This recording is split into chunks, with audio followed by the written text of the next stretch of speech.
as women and as mankind in general that looks on the outward appearance, we can focus on the fruit of her hands, on idolizing her domestic skills and activities, both those that are stated and ones that we just imagine must be there. Like, does anyone else imagine that she must have baked bread?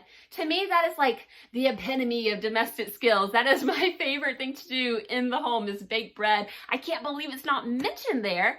It only says that she doesn't eat the bread of idleness. But in any case, we can focus on the fruit of her hands and try to imitate her in those ways. But I think I would be more successful as a homemaker and as a wife and a mother and as just a woman of God who's pursuing him if instead I focused on the root of the fruit of her hands, which is her fear of Yahweh, imitating her commitment to him and to his ways and allowing his word to change the way that she lived her life.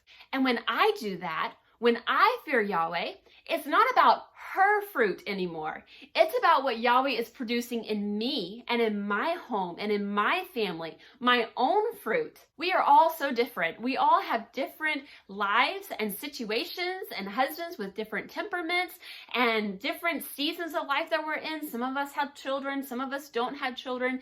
Some of us have children who are grown. Some of us have little babies. And there's different responsibilities among all of us. But that's the amazing thing about Yahweh's word. It's alive and powerful. If we fear Yahweh, holding fast to him and to his covenant, he will direct our path. He'll give us guidance on how we should be directing our energies and areas in our life that needs to be developed, character improvement. He can give us guidance on how we can bless our husbands and our children. It's very personal. It's not at the end of this passage, a woman that fears Yahweh is to be praised. Give her of the fruit of the Proverb 31 woman's hands, and let the Proverb 31 woman's works praise her in the gates.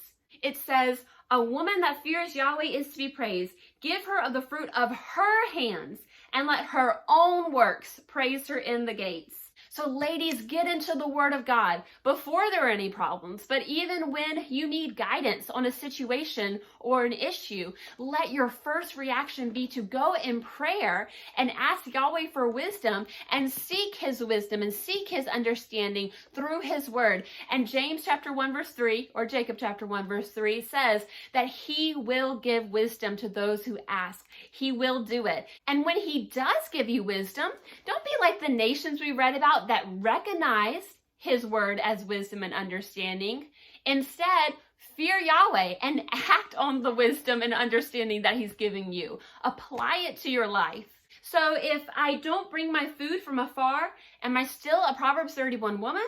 If I don't lay my hands to the spindle and hold the distaff with my hands, am I still a Proverbs 31 woman? Well, I used to say yes, because all that the Proverbs 31 woman did was for the well-being of her family. She sought the good of her family, and that is the point of being a Proverbs 31 woman. That's the point of this passage, to look well to the ways of your household. But in studying out the fear of Yahweh in this passage, I have now come to understand that while, yes, she sought the good of her family and their well-being, that's not fundamentally why she did all that she did. Fundamentally, everything that she did was the fruit of her fear of Yahweh, of her relationship with him, of being in covenant with him. Because she hated evil, as defined by the Most High, she loved her family. She had integrity in her business dealings. She had compassion on the poor and the needy.